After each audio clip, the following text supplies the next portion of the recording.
Hey everyone, 8.17 dropped today. We're just going to catch you up to speed with all of the changes. There are a few things that might make you build a little bit differently, or a couple of champions coming out of retirement. By the way, the Zoe mini rework is not here in 8.17 unfortunately, so it's probably going to be up for more testing and then back in 8.18. Now, two of the bigger changes that weren't there before though are to Duskblade and to Stormrazor. So Stormrazor is 5 less AD, it's 10% more attack speed though, and the crit strike modifier now starts at 140 instead of starting at 160%, but it does go up to the same as before, which was 200%. It's going to reach that 200% point when you get to 30% crit chance. They took upfront burst damage out of a lot of runes last patch, so now they kind of want to take damage out of items this patch. The way they're trying to do it is by taking like the bursty stats off this, so less AD, lower crit, and then adding better scaling. So more attack speed, which is better mid game, and still just as good once you've completed your zeal item. So for anybody just building Stormrazor for the added burst damage like an assassin, it's probably not going to be worth it anymore. For an AD carry or somebody who wants attack speed, it's a little weaker at one item, probably just the same afterwards. We might see a few more AD carries skipping this now though, like going zeal item and Infinity Edge rush together just to get into crit before anything else, and skipping the Stormrazor altogether. It isn't bad at all, you don't want to just avoid it or anything, it's still proper cheap, but it's not going to be quite the same, especially for burst champions. Now the other side to this is Duskblade, right? The proc damage has been decreased, but the lethality has been increased. So it starts off the same, it just finishes 50 less damage and now only goes up to 150 instead of 200. The lethality is actually going up to 21 instead though. So for assassins, it is a chunk off later into the game, which kind of sucks really for you guys. For some others, it isn't that bad actually. So like Misfortune, it's not great, but you want the lethality to make your abilities hurt, and this is actually better for that with more arm penetration. It's not massively better, but it is better until you auto attack obviously, and then it's not because you lose the 50 damage. Remember, this is actually added on to the sudden impact, the electrocute nerfs from last patch as well, so it's quite a chunk less damage that you're missing like from 2 patches ago. This will be another hit to AD assassins obviously. Riot is really gunning for those, but champions who buy it for the lethality mostly will still probably be okay, and you're still going to buy this anyway honestly. If you're unlucky enough to be sticking these together, so like Stormrazor and Duskblade together, it's probably time to find a new build or maybe even a new champion. So speaking of champions, we're going to slide on into those now. The bigger ones first. None of these are really like major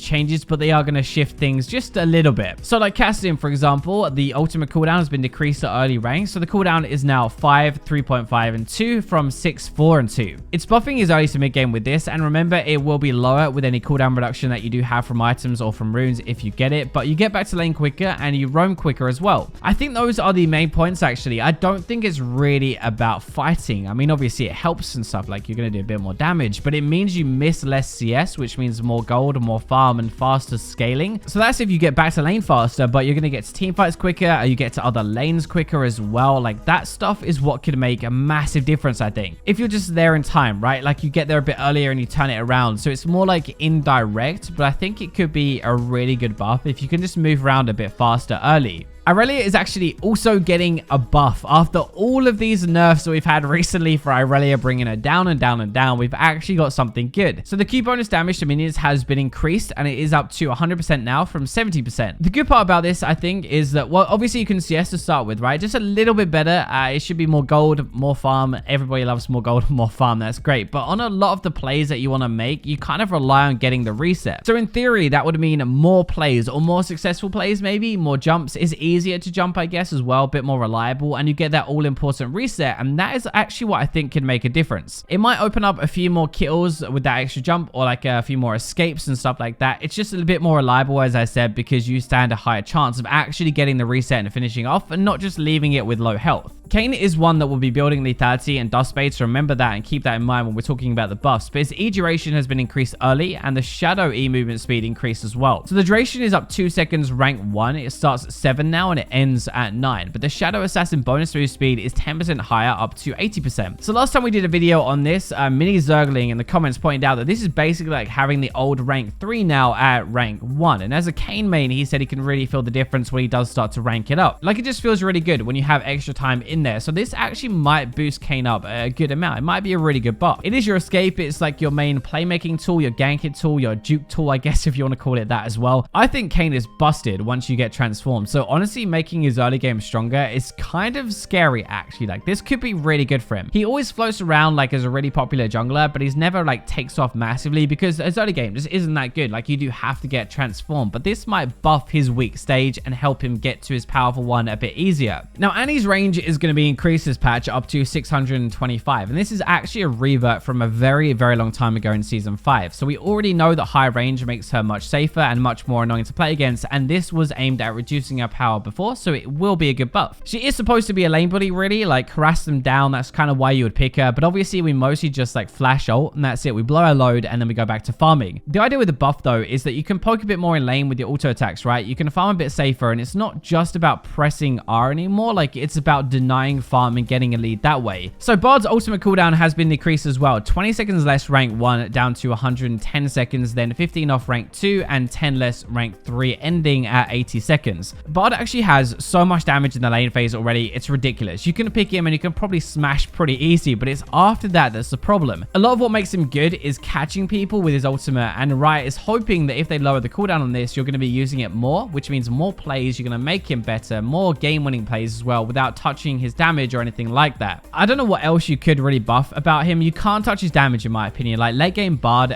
with proper cheeky damage, really. The burst with his meeps is crazy. He doesn't need more damage. Fiora is also getting a buff. Her E crit damage on the second attack increased to early rank. So it used to be 140 to 200%, and now it's going to be up to 160% rank 1, but still finishing at 200 rank 5. So Fiora late game has one of the best win rates at the moment in the entire game for top lane, and that's not really a surprise at all. Also, some of her best matchups are more tanky champions, which also shouldn't really be a surprise, right? So Riot buffed tanks last patch, and then they buffed the ultimate tank killer this patch. That could be a recipe for disaster, seriously. I don't think I've ever seen a Fiora not max her Q first either, so you're just pretty much getting more damage throughout the whole lane phase when you decide to trade properly and actually use your E. The good thing is, I don't think you need extra help late game at all. Like, you just need help early to get to that late game, right? Which is honestly what this does more of anyway. It wouldn't surprise me if we see Fiora a lot more, not because of this buff, but because we have loads of Ornn and like Sion and Cho'Gath and stuff in the top lane. At least in my games, I've seen a lot more tanks, and I think Fiora is really good against them. Speaking of other top laners, Garen has like held the top win rate in the top lane for a long time, at least like 3 or 4 patches, and actually since that legendary skin event, I think that is when it started. So his Q damage has been decreased at later ranks. It starts the same, but it's going to end up 20 less, so it's 150 rank 5 now. The reason for this is if you haven't experienced it, Garen's Q with Deadman, maybe even like a Sheen,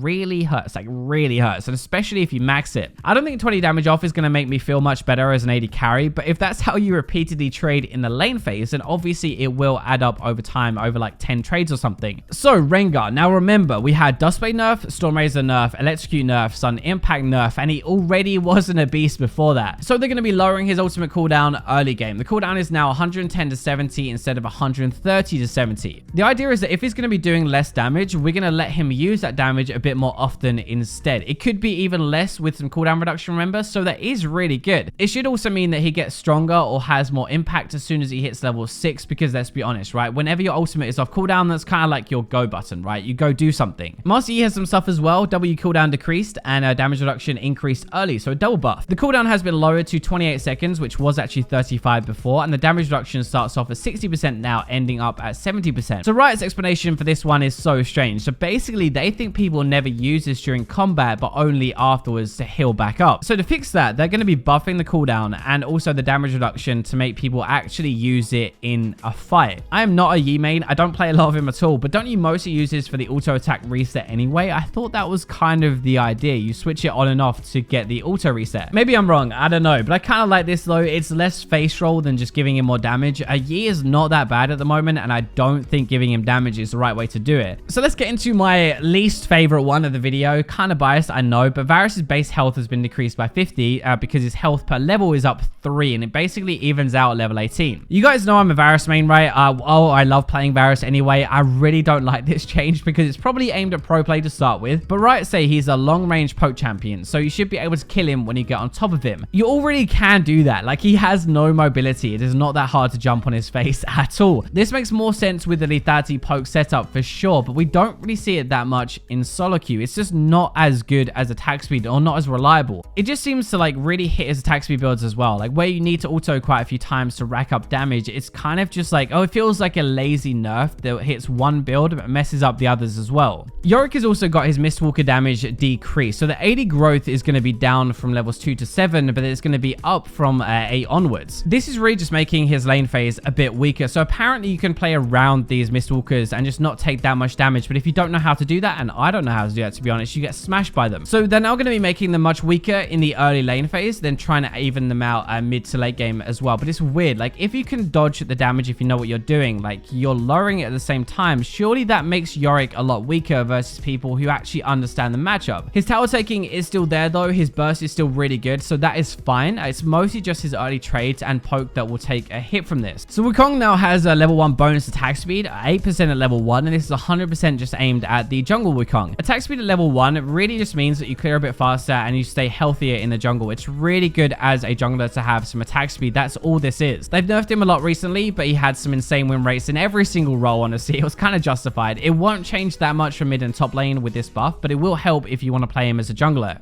Okay, so that is your rundown of 8.17. Hopefully you enjoyed the video. Thank you for watching until the very end. Good luck in your games today, but for now, I'm going to leave you with the robots.